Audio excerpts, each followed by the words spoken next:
afforded another chance. So that's double registration fees that you're actually making. So the people wants to know, where does that money go to, because they don't see with the development what's happening, with chess, with all this exorbitant fees that they are paying. So basically saying a trial is not really a trial. It's just, I don't know. It's just something for fun. It's just a fundraising. But where do the funds go? Hence your You get question. your It's a you get your fundraising. trial, But then your normal again, trial, which you don't have to participate in, and wait. then you get your prestige. They call it prestige trial. Okay, where they will select the players that goes and represent the district at the provincial trials. Okay, so now I had a player who came third in his age group in the first trial. The second trial, he participated in hockey, so he couldn't attend. But he was not allowed to represent. He wasn't selected. Although he came third, he would have, done the same with the second trial, but because of other sports responsibilities, he couldn't. I can actually mention his name, James Weyer. But now you had the under 18 or under 19 top player who did the same. He ended first in that age group at the first trial. The second trial he didn't participate, but he was selected as board one for the district to represent them at the provincials. So You're losing you me, have Wayne. a Okay. different set of rules. Okay, I think I'm losing. We're losing each other. I get what's happening. I get obviously the whole structure and how they're structuring things. But I guess the main question that got you suspended is, where does the money go, right? Because I wanted to also highlight the fact that you're saying that they are, you guys that side are charging what, 80 rands, 150 for a tournament, or 120, up to 120 for a selections tournament. But I don't know how much other regions are charging, because from what I know, from circuits, selections, sub districts, and maybe even districts in our province, it's normally just the 10 rand, 20 rands per player that becomes the arbiters fee, right? And on the provincial level, it is never charged, because obviously the tournaments are also not rated. So I'm wondering, like you are also wondering, if it's 100 rand, 150 rands, obviously if it's a federation tournament, we know that the money goes into federation's fundraising, and that money is probably going to be sponsoring some of the kids if they make it into some of the events, or like they did in some other sponsors, some parents who were close to the federation executives, if they want to go also to the national event as coaches or as managers or whatever. I mean, it's some way that some people get rewarded by it. But in your region, and like in the schools especially, how are they spending the money? Are you aware, or were you asking out of curiosity, or even asking from curiosity? Did you ever find out where the money was going? The only thing I found out is that I am investigated. So I'm probably suspended. I don't know when the AGM is. Your voice is off again. Sorry. Yeah. So I actually was You suspended sound sorry. after You asking. sound a bit distant, Wayne. But I have the. Can you hear me now? Oh yes, you're fine now. Okay. I was actually suspended immediately after asking for the constitution of the district. Okay. Because I made it clear that you don't have any grounds to suspend me. I am inquiring about something that the parents and the teachers want to know. And there's no, whenever they ask it, then the district or the school's district will tell them that this is not the correct procedure. There is a specific route you have to follow. So since I'm on a structure, I'm asking the main structure, and that's what happens. Now, this is, as I said earlier on, and that's what I'm asking.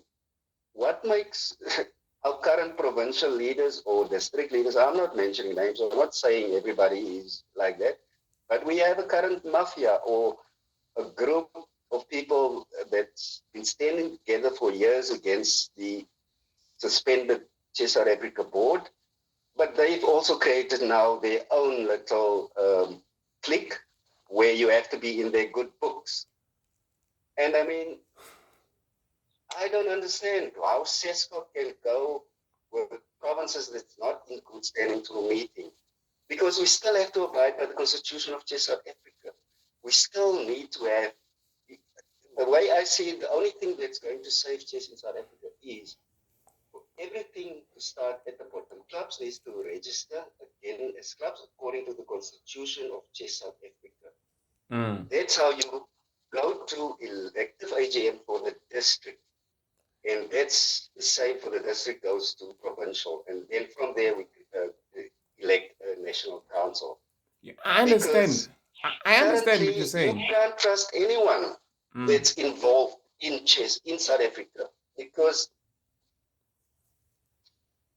nobody's in good standing. And because of that, everybody is involved in something.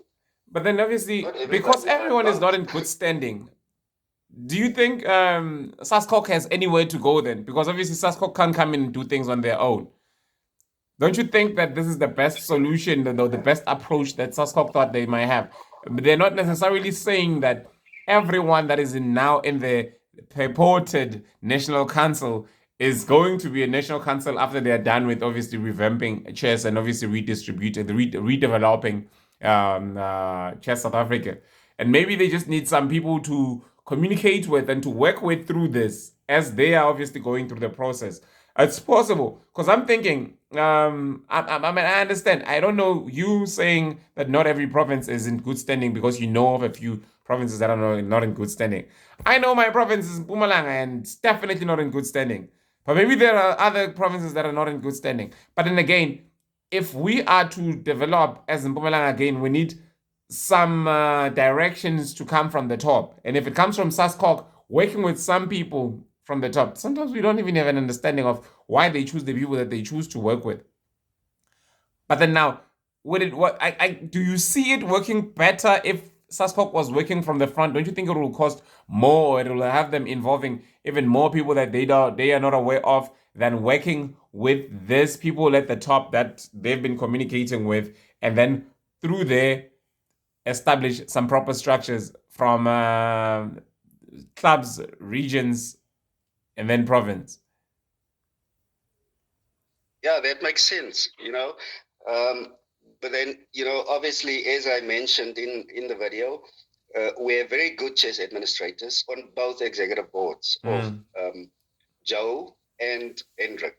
So yes, we don't want to lose any of these good executive board members. We need those guys to, with the next or the new elected executive board of chess in South Africa, we need these guys to slap each other on the hands, to say that, hey guys, you said I wasn't doing this, but now you're doing it. So we need them to criticize each other, not them, but the new executive board, to criticize, people who doesn't get personal when you criticize them for asking things that you can see is unconstitutional, that they're not following. And so you are so right. I think you're on some level that you're so very right on some level, and actually, especially in questioning this one group that seems to have been working together for very long, which has been obviously good. It has been good for a while. It has been good since it has brought us about some responses from SASCOC, from some activities, some action against what we've obviously perceived as the very wrongdoings of the Hendrik du Toit and team within chess. But then again, we must not have a situation where all of these people seem to be of one mind. We enjoy unity, we love unity, but we know that there is something called, sociologically, it's called groupthink that comes out from people being in one group and doing, people get scared to question any wrongdoing if they are part of a group such as this one. You see what I mean? And anybody else that is from outside and trying to question what anybody from within that group is doing is seen as an enemy. And we know that not everybody in that one group is well groomed, well developed, and obviously well trained to become a leader. So when within, for instance, say from within our province, we perceive someone to not be doing what they were meant to be doing, we see someone who is obviously not equipped enough to be running the province. There are obviously a whole lot of people who are better positioned or better experienced or better trained to run the province. And if you question that, then you become an enemy of all the other 8 from the different provinces, who are, because now they've formed a form of a cabal of sort that that pushes everybody out and keeps everybody in, regardless of whether the person that they're keeping in is doing wrong or right, and are not trying to nudge them into the right direction, or advise them to step aside when they are not well doing when they obvious, because obviously some people were put in interimly, like in the time where a lot of people were not available to be put in that position, right? And when now obviously we see a whole lot of people are becoming available, like I've seen in some pictures that there are a whole lot of resigned leaders who have decided to come out of their hiding holes because Saskok is now calling, and they also want to sit at the big table, and they saying, I am no longer resigned, or I'm no longer very busy, I'm no longer a businessman, or whatever type of thing. And they're coming out. So, which makes it, in a way, which makes it obvious to some leaders that you are no longer the best suitable candidate. But because that one individual maybe has been accepted as part of that little cabal, the mafia, you call it, they don't want to lose their connection. They don't want to leave that. And obviously, the cabal or the group will not want to push them out. So there's my point is in the danger of them holding. It should be in the name of the provinces and instead of the names of the individuals. It should be in the names of the provinces, that the province we are together with Mpumalanga. But they mustn't say that if somebody else comes out of Mpumalanga that is not so and so, we are not working with them. If somebody comes out of the Northern Cape that is not so and so, we're not working with them. It should be up to the players or the community, chess community of their provinces to decide who their leader is, and not the cabal or not the little mafia that has been formed that decides for all provinces. I think that's where you're going, or not? Can you see where this, what do you call it, cabal? Mm-hmm. Can you see what I'm actually trying to get at is that eventually we're going to go around in circles in chess in South Africa, because what makes them different from the board that they wanted suspended?